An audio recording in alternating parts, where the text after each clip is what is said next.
Gloria a Dios. Damos gracias al Señor y bendecimos la vida de nuestro hermano pastor que estuvo dándonos la conclusión y la aplicación práctica del Evangelio de Juan que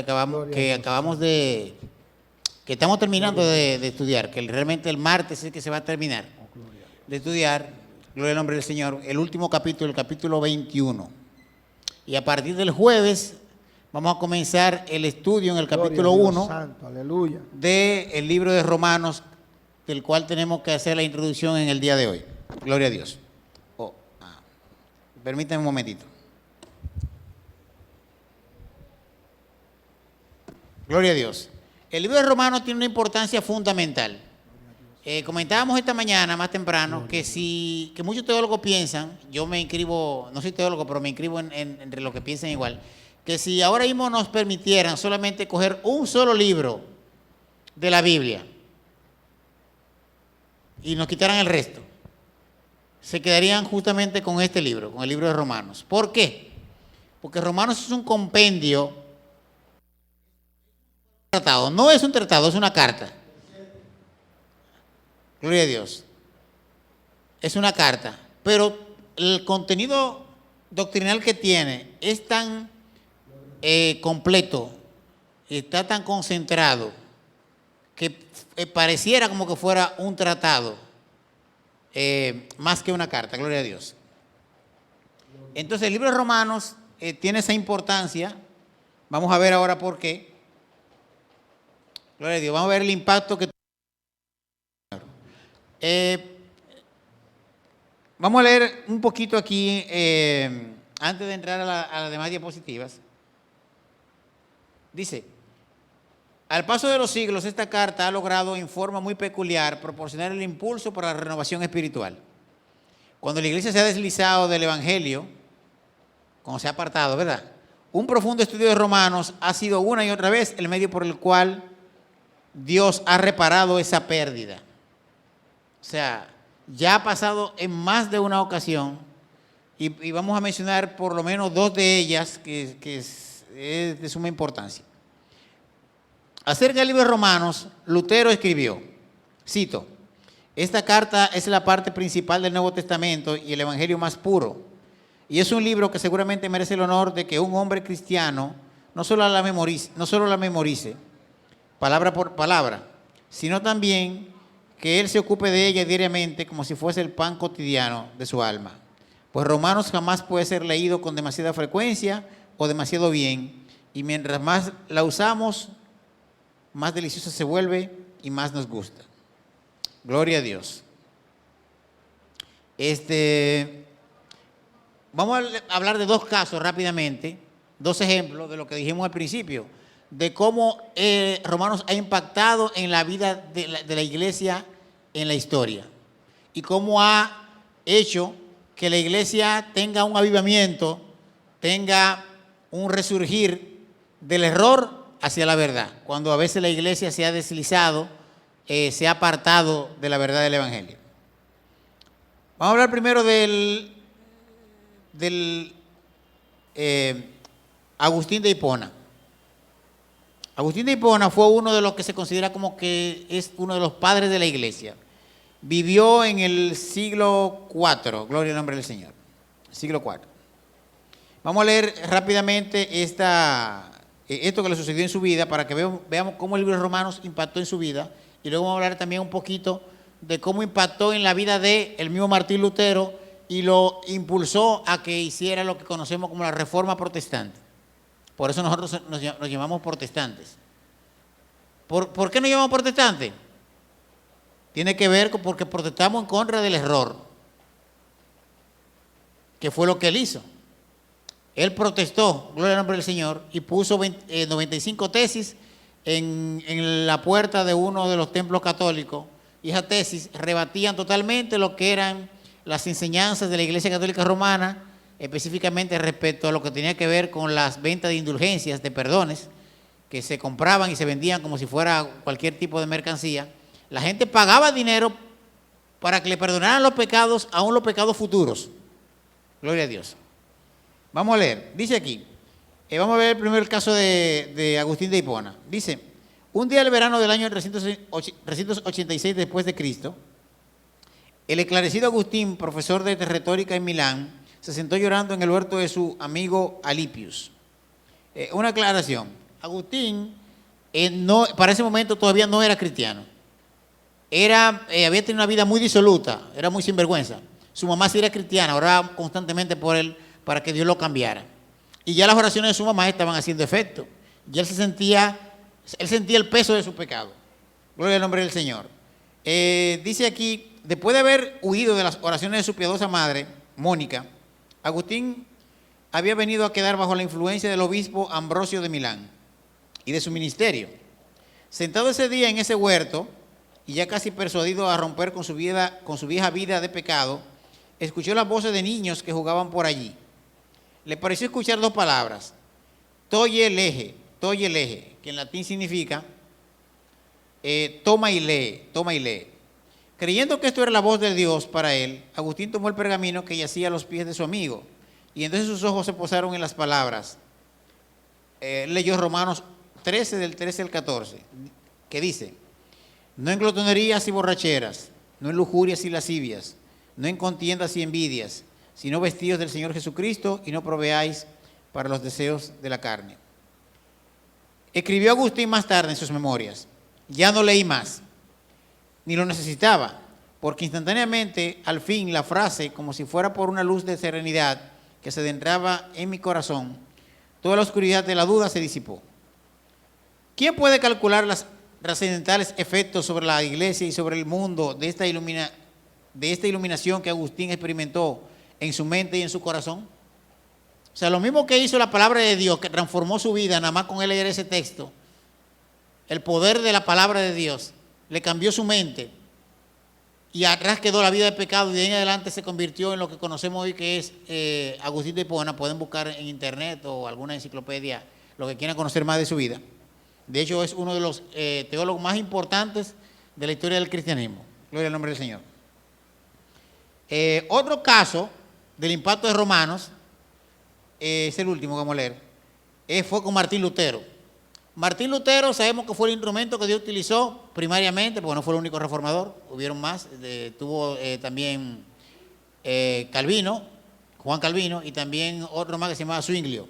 Fueron los tres principales. Después hubieron más, pero esos son los tres principales reformadores del nombre del Señor. Martín Lutero era un monje católico. Se dice que Martín Lutero ya tenía cansado siéndole un cura, acuérdense que los curas, aunque sean curas, tienen que confesarse también. Y él tenía cansado a los curas donde él iba a confesarse, porque se confesaba una y otra vez por semana. Entonces, ¿pero por qué? Porque él sentía que ese pecado que tenía, no había forma de él quitárselo de encima. Se sentía sucio, se sentía que necesitaba buscar la manera como Dios, pero cuando iba a la Biblia lo que encontraba, porque no la entendía, era acusación. Recuerden que Pablo le llama a la ley el ministerio de condenación, porque la ley nada más sirve para eso.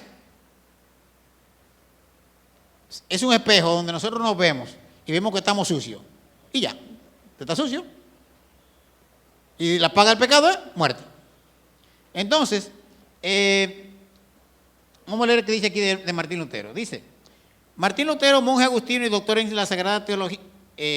Martín Lutero, monje agustino y doctor en Sagrada Teología de la Universidad de Wittenberg, principió a preparar su exposición sobre Romanos. Él estaba estudiando ese libro. En ese proceso, el erudito monje empezó a ver más y más claramente el significado del Evangelio paulino de justificación por la fe. Lutero escribió: desde luego que yo había tenido un intensísimo deseo de entender la epístola de Pablo a los romanos. Sin embargo, a pesar de tan vehemente deseo en mi corazón, me había impedido el camino esta frase tan única de su primer capítulo: la justicia de Dios se revela en el Evangelio. El problema con Agustín, con esta frase, por eso él encontraba cuando leía la Biblia más acusación, porque él no la entendía, es que él entendía la justicia de Dios como lo entienden la mayoría de la gente. Justicia es, como dice el dicho de la ley, la paga del pecado es muerte. Usted cometió un delito, usted va preso. Así entendemos lo que es justicia. Si alguien le mata a usted a un familiar, usted quiere que esa persona vaya presa. A usted no se le ocurriría que la justicia sea que la dejen libre. Sin embargo, ahí viene lo que hizo Dios para esclarecer su mente, que es lo que también hace con nosotros. Dice,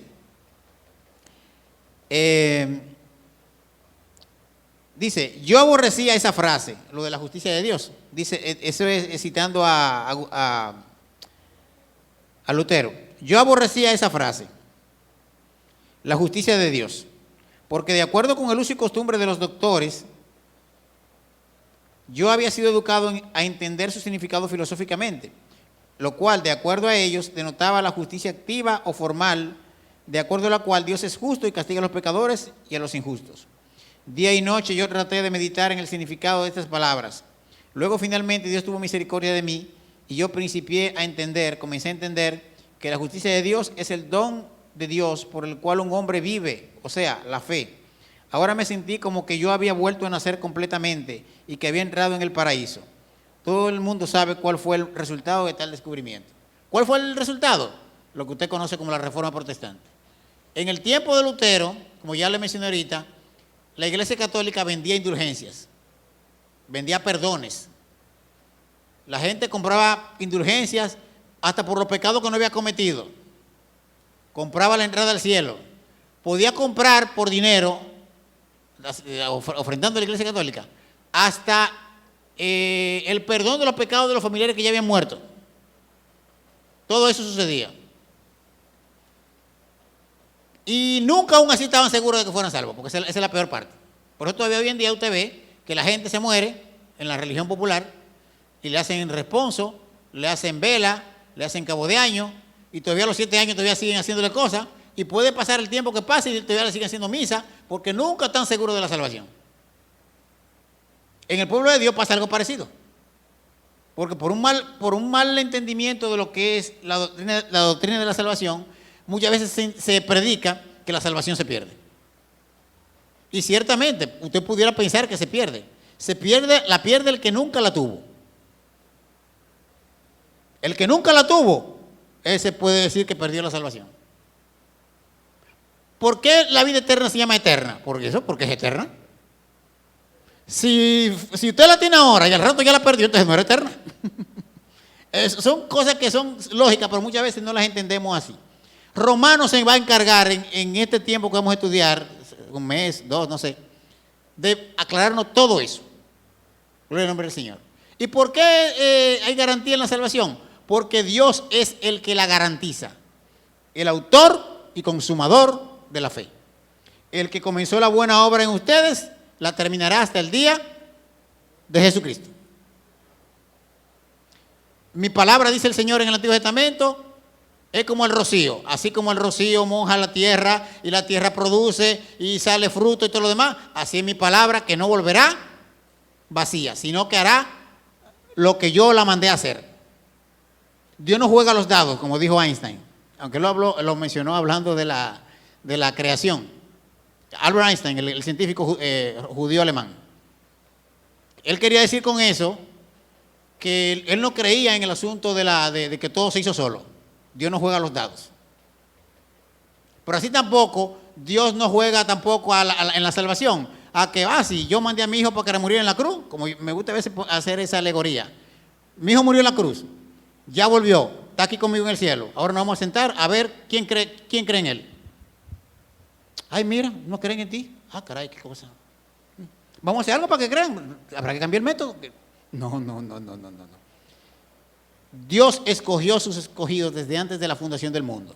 Y luego de lo que los escogió, la Biblia dice en Romanos también, que todas las cosas ayudan a bien a los que aman al Señor. ¿Quiénes son esos que aman al Señor? Los que conforme a su propósito son llamados.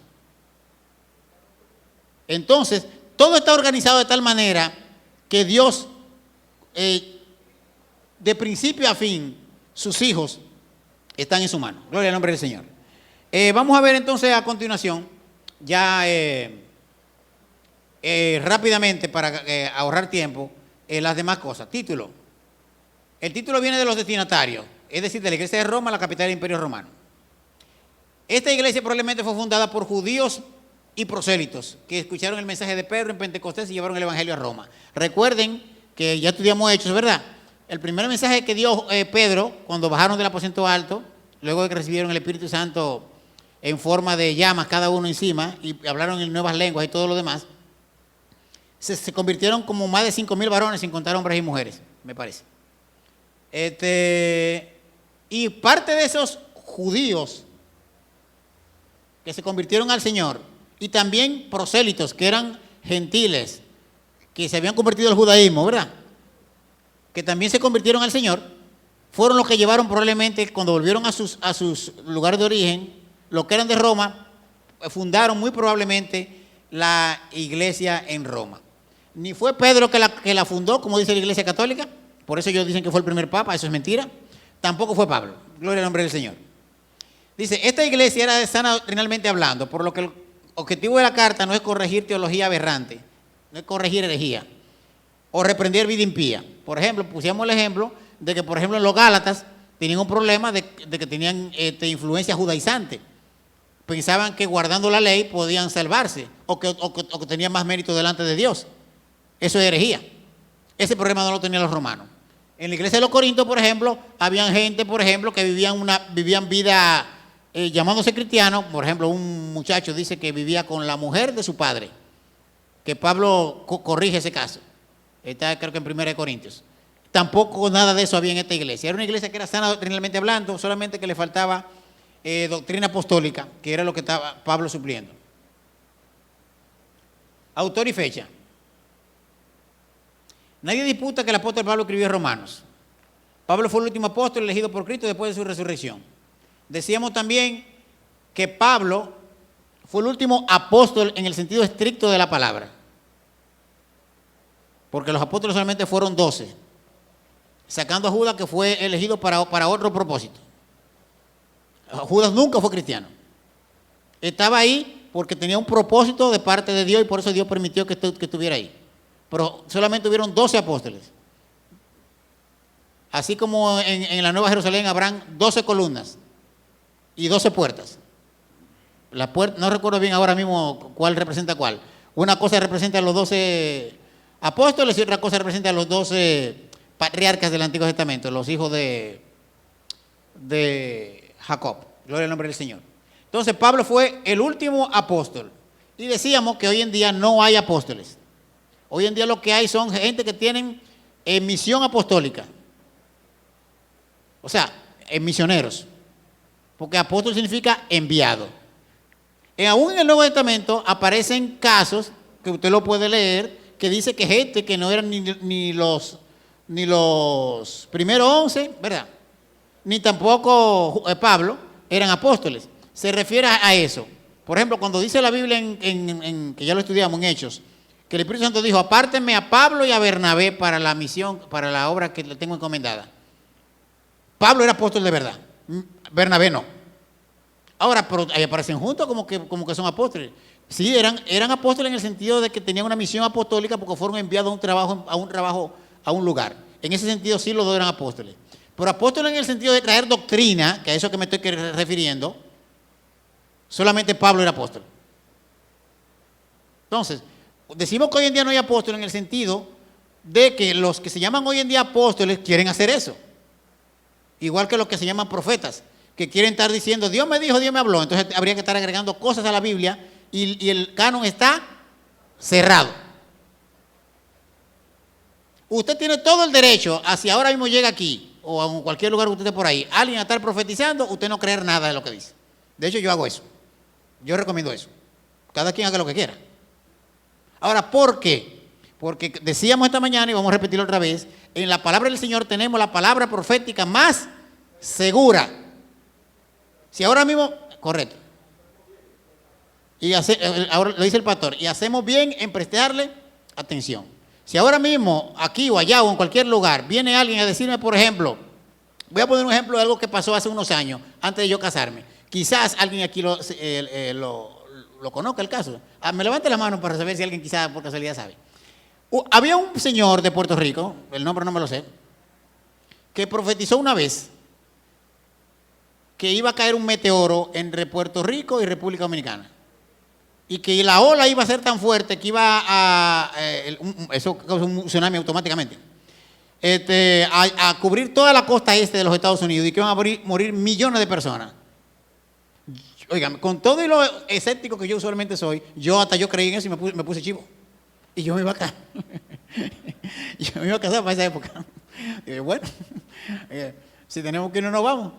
Pues miren, no pasó nada. Yo estoy seguro que esa persona no tenía mala intención. De verdad se creía lo que estaba diciendo. Porque ese es el problema. No, ni siquiera estoy diciendo que fuera un falso profeta en el sentido de que fuera usado por el diablo. No. El problema es que hay gente que se cree profeta sin Dios ponerlo. ¿A usted quién lo puso? Entonces, en el caso de los ¿cómo se llama? Para salir del tema, de los apóstoles, que es el mismo caso, empiezan a estar trayendo doctrina y a estar diciendo cosas. Voy a ponerte otro ejemplo y salgo del tema. Yo conozco un señor de esos que se creen apóstoles hoy en día, que llegó a decir una cosa como esta. Ya leer la Biblia, eso está atrás. Hay que buscar lo nuevo de Dios. Y lo nuevo de Dios era obviamente lo que él decía. Porque como él es el apóstol, la palabra fresca, porque la que está en la Biblia, esa está ya, ¿cómo se dice cuando algo no está muy fresco? Añeja. Entonces, lo nuevo de Dios, y cogen textos mal torciéndolo, como el asunto del vino nuevo. Recibe vino nuevo, torciendo el texto. El vino nuevo. Habla de vino nuevo, pero está hablando, cuando habla de vino nuevo en la Biblia, que ya lo leímos, porque ya estudiamos eso, está hablando del cambio de la ley a la gracia. De que Cristo es el cumplimiento de la ley. Y de que en Cristo todas las cosas son nuevas. De eso es que está hablando.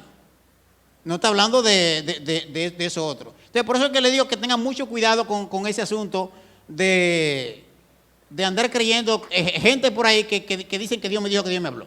¿Usted quiere oír la voz audible? Lea la Biblia en voz alta. Y ya. Y aparte de eso, póngase a estudiar buenos comentarios bíblicos, que también Dios los utilizó y usa esa gente, para que usted entienda correctamente, con hermenéutica correcta, lo que el Señor le quiere decir a su vida. Y también busque a su pastor y a sus líderes, sobre todo a su pastor, para que lo guíen en algún texto oscuro que usted no entienda. Dice, recibió la mayor parte de lo que hoy conocemos como doctrina apostólica directamente del Señor. Eso ya lo mencionamos, que eso es una cualidad de los verdaderos apóstoles, que reciben doctrina directamente del Señor, por eso es que hoy en día no hay. Fue responsable más que cualquier otro del esparcimiento del Evangelio a lo largo del Imperio Romano y hizo 3 grandes misioneros. Después que regresó a Jerusalén llevando una ofrenda para los necesitados, fue falsamente acusado por algunos judíos, ahí está la cita. Pablo escribió en Romano desde Corinto y envió la carta con la hermana Febe, que era una hermana de Corinto, que iba de visita a Roma. Y fue escrita a través de un hermano que era el secretario, o sea, él no la escribió directamente Pablo. La carta fue escrita al final de su tercer viaje misionero, probablemente cerca del 56 después de Cristo. Contexto histórico. Roma era la capital y la ciudad más importante del Imperio Romano. En los días de Pablo, la ciudad contaba con más de 1 millón de personas, muchas de ellas esclavas, que de hecho se convirtieron muchos esclavos en aquella época, y el cristianismo hizo eso, que igualó a amos y a esclavos, cada uno en su puesto, no fue que eliminó la esclavitud. Pero en Cristo eran iguales. Gloria al nombre del Señor. O sea, que iban a la iglesia y se sentaban y compartían el pan, la Santa Cena, iguales. Gloria al nombre del Señor. De acuerdo a la tradición, Pablo fue martirizado fuera de Roma en la Vía Ostiana durante el reinado de Nerón entre el 54 y el 68 después de Cristo. Pablo había buscado visitar Roma por mucho tiempo, pero le había sido imposible. La Biblia dice literalmente que había sido estorbado. ¿Estorbado por quién? Estorbado por Dios, no por Satanás. Porque Satanás no tiene nada que ver con nosotros y no tiene control de nuestra vida en ningún punto. Gloria al nombre del Señor. Entonces, ¿por qué había sido estorbado? Porque dice más adelante en el capítulo 14 o 15 que él tenía demasiado trabajo que hacer en esa región y por eso no podía ir a España, pasando por Roma, que era lo que él quería hacer, hasta que terminara. Pero luego de que ya la había terminado, tenía ya la oportunidad y el permiso de Dios para ir a Roma, camino a España, que era su propósito final, a predicar el Evangelio. En la providencia de Dios, esa incapacidad de Pablo le dio al mundo esta obra maestra inspirada de doctrina del Evangelio. Gracias a Dios que Dios no se lo permitió y que él pudo escribir esta carta. Gloria al nombre del Señor. El propósito primordial de Pablo escribir Romanos fue enseñar las grandes verdades del Evangelio de la gracia a creyentes que nunca habían recibido instrucción apostólica. Fue enseñar las grandes verdades del Evangelio. Gloria al nombre de Dios. Ese es el propósito principal. Razones para Pablo visitar Roma. Edificar a los creyentes. Predicar el Evangelio. Decía esta mañana también que muchas veces, cuando se habla de predicar el Evangelio, hay gente que se pone guapo. No, vaya, predíquele al que está allá afuera. Yo soy cristiano, a mí no hay que predicarme. No, todo lo contrario. El Evangelio es fundamentalmente para los cristianos. Porque el Evangelio solamente tiene un solo efecto, o un doble efecto, pudiéramos decir, en los de afuera. O se arrepienten, o se endurecen. O se arrepienten, o se endurecen.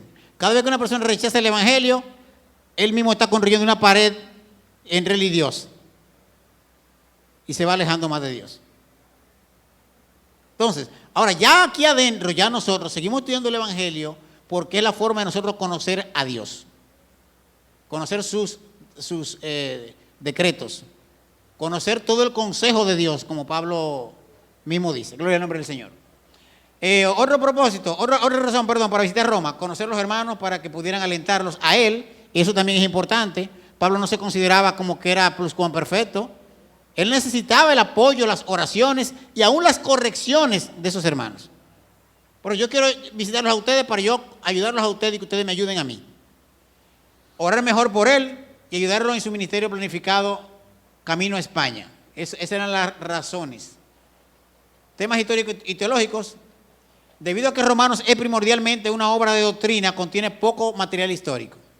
El capítulo 16 provee vistazos interesantes de la naturaleza e identidad de la iglesia del primer siglo y de sus miembros.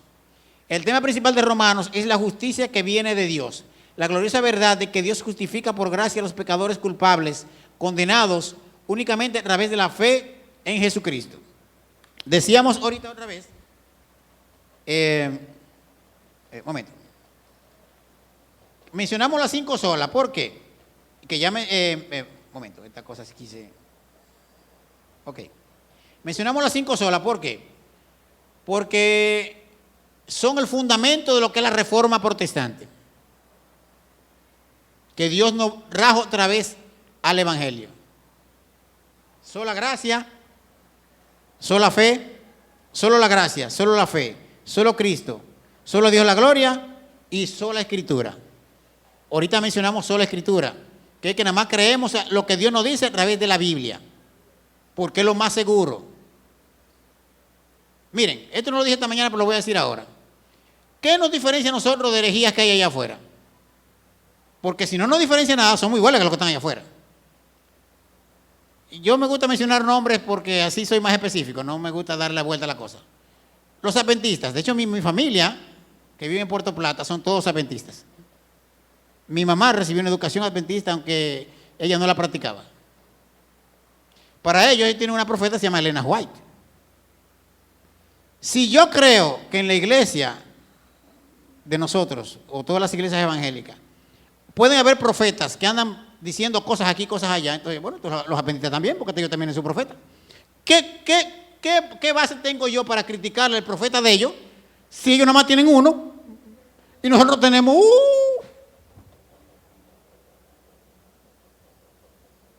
Por lo mismo puedo decir de otros, de otras religiones falsas por ahí, por ejemplo los mormones, que son peores todavía. Que al fundador de ellos le salió un tal Ángel Moroni. No, y que ese era un bárbaro porque él practicaba la poligamia. Entonces, para yo poder criticar y decir, no, nada más creo en la palabra del Señor. Bueno, la Iglesia Católica, que también aparte de la palabra de Dios, ellos también tienen la tradición. Y todo lo que hace, cada vez que se reúne un concilio, ellos crean doctrina nueva, dogmas. Entonces, la única forma de yo apartarme y decir, eso está mal, eso está mal, eso está mal, es yo decir, no, yo nada más tengo la Biblia por estandarte. Sola escritura. Entonces, usted no crea, y escúcheme si soy enfático con eso, nada que sea fuera de la Biblia y bien interpretada. Nada. Gloria al nombre del Señor. Entonces, eso es importante.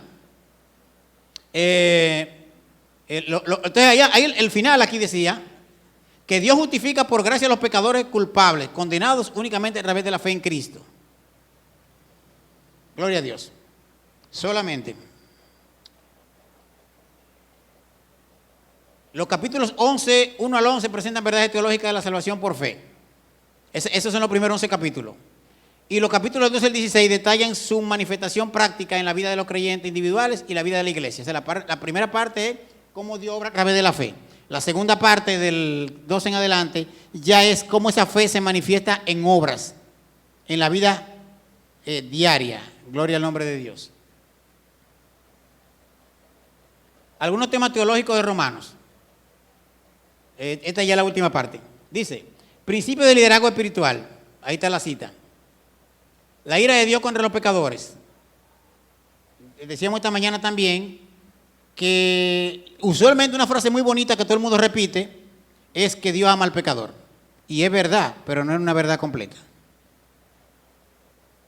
Por eso es que cuando usted le predica el evangelio a alguien, tiene que, para usted decirle que le está dando una buena noticia, primero tiene que decirle la mala. ¿Cuál es la mala? Usted está perdido y va camino al infierno. Esa es la mala. Y por eso es que usted necesita un Salvador. Es por eso. Entonces, no le hable de un Salvador si no le está explicando por qué lo necesita. Entonces, la ira de Dios contra los pecadores, la Biblia dice en el Antiguo Testamento, en los Salmos, que Dios está irado con el pecador todos los días. Pero a ese mismo pecador Dios lo ama. Y para amarlo y satisfacer su justicia, Él mandó a su Hijo a morir en lugar de los pecadores. De tal manera que la justicia de Dios, de Cristo, es imputada a nosotros y nuestro pecado es imputado a Él. Por eso Él murió y la ira de Dios cayó sobre Él. Al grado de que Él en la cruz dijo, Dios mío, ¿por qué me has desamparado? Porque aún el Padre no tiene nada que ver con pecado. Y en ese momento, la única vez en la eternidad en la que el Padre y el Hijo no tuvieron comunión. Por un corto periodo de tiempo. A causa suya y a causa mía. Para salvarlo a ustedes y salvarme a mí. Gloria a Dios.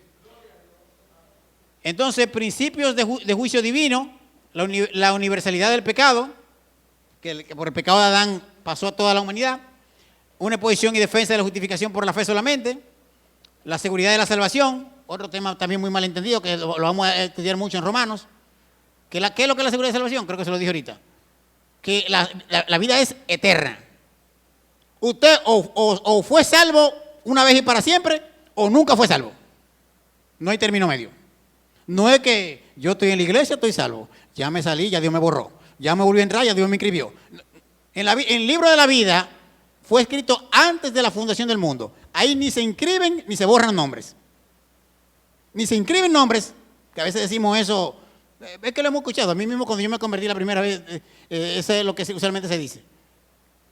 Ni se inscriben nombres, ni se borran nombres. De hecho, es tanto así que en Apocalipsis dice, y el que no se halló inscrito, ¿qué quiere decir eso? Que ya estaba inscrito. Nada más abrieron ese libro, ese es el juicio de los pecadores, el juicio delante del gran trono blanco. Nada más se abre ese libro, nada más para una sola cosa, es para verificar si usted está ahí. Es para quitarle la duda a cualquiera que diga, no, pero revisen a ver si yo estoy ahí. Vamos a ver. No, es que usted nunca estuvo aquí. Entonces, gloria al nombre de Dios. La seguridad de la salvación es esa. Gloria al nombre del Señor. Que también en Romanos 5, del 1 al 11, en ese capítulo entero, se trabaja. Referencia al pecado de Adán, ¿verdad? Santificación, elección soberana, que es lo mismo que predestinación, el plan de Dios para Israel, esto también es importante aclararlo, que quiere decir que Israel, Dios tiene su plan de salvación para ellos aparte de la iglesia. Por eso que nosotros somos dispensacionalistas. No todos los cristianos son así, pero nosotros sí. O sea, creemos que Dios tiene planes separados para Israel y para la iglesia. Y que al final los dos seremos un solo pueblo, pero para llegar allá a ser un solo pueblo, andamos por caminos diferentes. Gloria al nombre del Señor. Y Israel será salvo al final, ¿verdad? Romano lo explica en el capítulo 11. Dones espirituales y piedad práctica y la responsabilidad del creyente con el gobierno humano, de que tenemos que someternos a toda autoridad porque no hay autoridad que no sea puesta por Dios. Ya lo último, gloria al nombre del Señor, y principio de libertad cristiana. Eso ya tiene que ver con el asunto de que aún en Roma ya había gente, influido por los judaizantes, quizá, de que pensaban de que si yo como carne, que si soy más santo, si como carne, que si no como carne, que si guardo un día, que si no guardo otro día, ese tipo de cosas. Gloria al nombre del Señor. Entonces, hasta aquí esta parte. Para finalizar, la invitación es que no se pierda un culto de estos, martes y jueves. Y aparte de eso, estudie en su casa. Estamos mandando el audio por WhatsApp. Estamos mandando también un comentario bíblico para que lo lean, por favor. Inviten hermanos que están rezagados, que quizás no quieran venir, porque realmente vamos a aprender y vamos a ser grandemente bendecidos. Dios le bendiga.